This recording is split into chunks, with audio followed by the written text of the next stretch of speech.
Hello everyone and welcome back to another episode of Rulebook RX. I'm Didi and today we're going to be talking about my 2022 winner of the year for Teachability is going to be Foundations of Rome. So what we're going to be looking at, kind of bearing the lead here, is what makes this rulebook so great. And I'm going to mention a couple honorable mentions after we look into the Foundations of Rome game. But there's so much good going on with this game for a user experience, from the rulebook on down to the game boards themselves. And so I just want to highlight what I think is truly spectacular use of space and layout design and graphic design and just telling the narrative, from rulebook to table. So without any further ado, I think let's take a look at these beautiful, look at these little wonderful monuments of chunky bits. They all love all of these cool little miniatures and all of the, everything that goes into this game. Especially, my edition has some like metal coins and all those kind of things that are just so tactile and nice. Just, they feel so good. But the thing that really sells this game is how easy it is to play. Big minis and stuff like that are great. They're so fun to look at, but they really did a great job with laying out all of the information very smartly and with use in mind. So there's no doubt in my mind. So Foundations of Rome comes from everyone at Arcane Wonders. There's a partnership with the Dice Tower here. This is one of the Dice Tower Essentials. So I think a lot of that might come back to, having someone like Tom Vassell with the Dice Tower, being able to look at the game and, boil it down to what can make it better. So there's that pedigree. I don't know how much that goes into that. That's just me saying, they play games all the time. So if they have someone like that, being able to product check the game, it's a good thing. The graphic designers on this are Stephen Gibson and Cold Castle Studios. So I want to give them a special shout out because that's a stellar work inside here. This is really beautiful stuff. So I'm going to stop gabbing about it while you look at me. I'm going to give you some better visuals here of all of these chonky, lovely buildings and monuments here on the Rulebook RX. Let's go check it out. Alright, so we got the rulebook here, and we got a player's guide, and we have some of these other components here that I'm going to reference in a little bit. There's some that are off camera that I'm going to be pulling in just to kind of show you some of the great UI tricks that they're doing with this game. Everyone gets one of these cards here that shows the icons and your turn guide, so a little player card. This game is so easy, but they even included something like this to really help some of the teach on here. So I'm going to start with the rulebook, and then we're going to maybe go into some of these other UI UX tricks that they're using to make this game simple to get to the table. So here we have really nice visual representation. Oh, the paper quality here, it's fine. It's just like a glossy material, not like a linen finish or anything like that, but really good, really big. Just like everything in this game, it's a thick rulebook, but you're going to see how well they do with it on the inside. So, kind of what we were talking about here. Nice big setup here for the big game components. Kind of giving you an overview of how you're going to want to set up the table, and it's going to get into that even more in a bit. We got the overview. Here's kind of the start of some of the design elements that I absolutely love. Having a narrator here, kind of guiding you through the whole rulebook, I think is a fantastic idea. I think Czech Games did a version of a game called Dungeon Lords, where the rulebook had kind of like a goblin or villain kind of explaining things. But this is a really nice just narrator guiding you and telling you tips along the way. I don't know why I love that as much as I do, but I think that's great when rulebooks do that. It gives it a human feel, like someone actually guiding you through the process. Here we have more of that setup here. Same font, same the colors going throughout. The setup here, I think that is lovely. This shows the two different sides. And then I love it when people do this. This is my favorite part, where this is what the first player will get as in coins. So that you don't have to remember, you know, everything. How many coins do they get? It shows you right there, highlighted, perfect, boom. And then hopefully you remember if you want to check that. All that information is right here. I love when game setups take the thing that you always need to look up and put it right in front of you. That is smart design. So yeah, here we got everything else, how you're going to set it up. They go over everything quite a bit, so there should be no question as to how you set up the game. They did a really good job, you know, if not over explaining it, but showing it quite well. Here's something that I love as well. So here we have our narrator again. A couple different times we get to see her explaining things, but good gravy, even this. So we have player turns here, which is the same exact images on the player guide. That is so smart.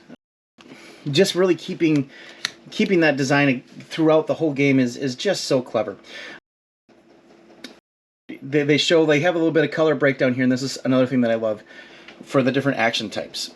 So we've got our red right here, and then it starts blue, and then the next one goes down to here with the blue. Anytime they need to draw your attention to a couple examples and important things, those are notated in different colors as well. So it just really catches your eye for things that you might need to remember. Throughout the way, tons of representation here of, like, you know, this is good, this is bad. Once again, here's that blue, and then final end right here, end of an era, you know, kind of highlighted here, and then end of era scoring, okay? What's nice is they have everything printed here on the bottom. So normally your cards are going to stack in these eras right here. And, you know, when you get to the end of the era, everything's right there. And what's nice is usually by the time you get to that end of an era, there's still cards down here. So you have a chance to, like, even see a couple rounds before the end of an era what you can do, what you're going to be scoring. I think that's fantastic. It kind of leaves no mystery, and you can explain it in the teach. So that's kind of what I love. I love just starting out, explaining how to get buildings on the board, what do the buildings do, and once you get to this end of an era, by then they've already got a pretty good understanding. One thing that I always stress is don't sleep on making your population buildings, because those are really important. But now we go into that end game scoring, and there's three different building types you're going to get. And they do a really good job of using the same iconography all over. I'm going to quick pull over these here. So for these different building types, not only did they make all of the commerce buildings just tannish, whatever, populations are kind of a vanilla, and then these light gray civic buildings are so nice to just look at and go, oh, they all have that same symbol as well. So when you look at them, they have that coin that's shown here. Residentials have that, and then the civic buildings have that. So that's just a really good way to, you know, show the different building types and how to make it so easy by just having three. And then on top of that, with the different color codings, when these are out on the board, they left the player the negative space, and just instead of just being blank, you see how many victory points you score. You see how much coins you're going to get. You see the, you know, your population track for the end of game scoring, and whenever you get money, you see what you get right on the board. That's incredible. I love that so much. I wish more games did that. You know, like, I know this is a big in game, but it's so cool when other companies can do that. What I was kind of saying, this does a really good job of giving everything that you could have questions about. It really goes over quite thoroughly.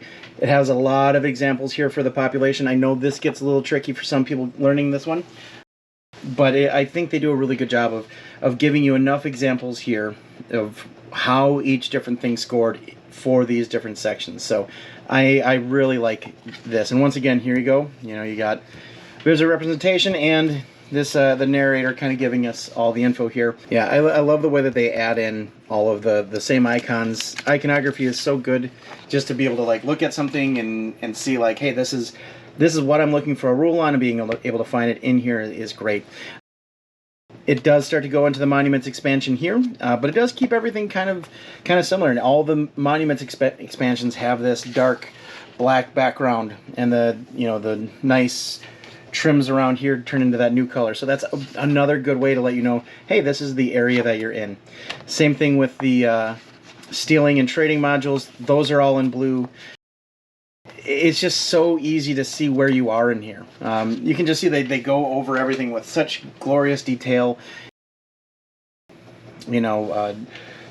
Attention to visually, like people that get more visual information, like me. So finally, it shows you exactly how to lay everything out in your little player boards here, as well as the Monuments guide for setting that all back in, because everything's got to be put back in really nice. And then finally, I think these are just kind of like the AutoCAD drawings, or at least maybe the preliminary illustrations. But I love having these, and a little bit of information on each building. That's great. I love being able to kind of bring this out, and if someone's like, oh, what is this building? You can hand them this, and they have all the info there. I love it. It's fantastic. And then you're here because the purple area in the back. All of it. So good. And then finally, just a nice big picture of the front cover. So probably unnecessary, but hey, you know what? This game is not really about holding back. So yeah, I really got to hand it to Stephen Gibson and the Cold Castle Studios. This is a really beautiful way to lay everything out. So once again, here's some different things that we're going to look at here. Of course, we're just kind of talking about those monuments. So these all look cool, and they're so nice and big to hold, and love that. But looking at the board here, these are kind of things that I was mentioning, what they do right to try and teach the game. So if you have a 2-player board, which is on the other side here, this is for the up to 5 players. So the thing that's really great is when you have more players, they start breaking down the colors in the margins here. So this would be for 4 players, this would be for 3 players, and then this gray area right here is if you want to play on this side with only 2 players. And 2 players are, the biggest majority of this gray color. So I love when someone's like, well, why is that red? You can just say, oh, that's because we're not playing with a 5th expansion. We're playing with 3 and 4, which are blue and purple. So I love that so much. Like I said, there's all these little touches of how they made the game easy to teach and easy to learn, that it hit the table so many times in the couple months that I've had it. Yeah, I mean, having the money displayed here, having the eras in here, all of that means you don't have to be flipping through a rulebook, and you're having more fun with your friends playing a game. So yeah, that is Foundations of Rome. Everything that we just discussed here is, like I said, in I believe the Emperor edition of this. So yeah, sometimes the game won't come with 5-player board here or the Monuments expansion, but for the most part, you should be able to. This should be reflective of what you're going to be able to get from Arcane Wonders. Let's go back up, and probably just going to love this some more. That's my 2022 Game of the Year as far as teachability, and I think you can see why. Like, everything that I just showed you makes it so unbelievably easy to get to the table. I mean, the one thing we'll talk about here is box size. So I'm a big guy, and I have one of the those tote bins, the board game tables tote bins. It can still fit in there, and maybe another game. So bringing it to a game night is, you have to kind of accommodate for space. So that's one thing of usability that is not great with the game. But there's no other way, unless I got an edition that didn't have the 5th player expansion or the Monuments, it'd be a smaller box. So, but, I went for the big one, because I wanted to see how they would handle all that information. I think they handled it perfectly for coming with how many, different modules that we saw in there. There's the trading, there's the will cards. Some of them I haven't even used because I don't even know if I want to. I think just as a base experience with Monuments, sometimes that's all I want. I mean, there's people that are like, oh, they wanted to trade some, so maybe that'll be one that I'll try next. because maybe that could be kind of cool, like the trading and stealing. Just because I enjoy the game as it is, I haven't really delved too much into those. So a bit of a caveat, you know, because of how much is in the game. But for just getting the game to the table, it's a spectacular teach. I think they knocked the layout design for this out of the park. There's nothing that's like a wall of text ever. Everything's broken down with really, you know, bite-sized information, little quote bubbles coming from, you know, that the person who's kind of guiding us along with the book. I love that. Like that just makes it feel more welcoming to look at, and when you hand it to someone and like they look for a rule, like, oh, it's fun to get like a positive pop from someone looking at a rule book. That's cool. I mentioned there are Caper Europe is the next closest in line to how usable it is and how teachable it is. That rule book gets an honorable mention. The Caper Europe one, if if this hadn't been as good as it had been, along with like everything on the board, I think Caper would have won it this year for me. But Foundations of Rome is just over the top with cleverness and, you know, making things easier for us, the user, in the end. So you once you get going, you hardly ever have to reference this. It's that simple. And a board game that you don't need to be buried into the rule book halfway through the game is great.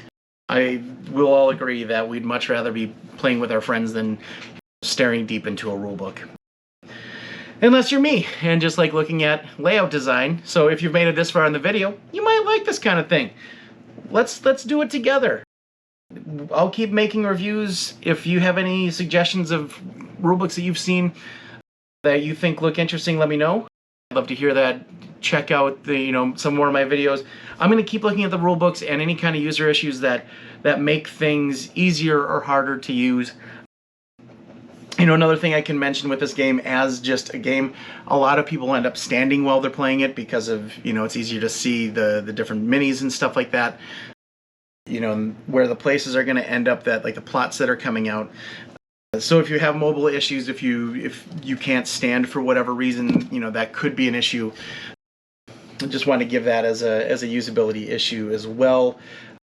If you have numbness in hands, kind of hand trouble, you might have a little like arthritis in the hands, you might have some trouble with picking up some of the bits. But I think everything on here is at least appropriately sized where it shouldn't be too big of an issue. I should teach this one to my mom.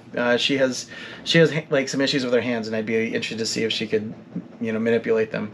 So just something to think about. Probably not a game for kids to have around, especially young ones, because there's tons of small bits on the monuments, you know, and whatnot. Like, plus you don't want them ruining these. Okay, that's all I gotta say about it. I love the game. I think it's pretty apparent by now. It wins. Hooray, hooray. But if you like this kind of thing, keep following along. I'm going to keep putting out new videos, just looking at the usability and mainly the rule books, their layout design, all that kind of stuff, and, you know, compare things to you know, winners of the past. We'll see where this goes, how many years we get down the line. But brand new 2023. Woo! Once again, I'm Dee. This is the Rulebook RX. Come by next time, and leave a comment if you want to. Be nice. Love someone. Love yourself. Have a good one.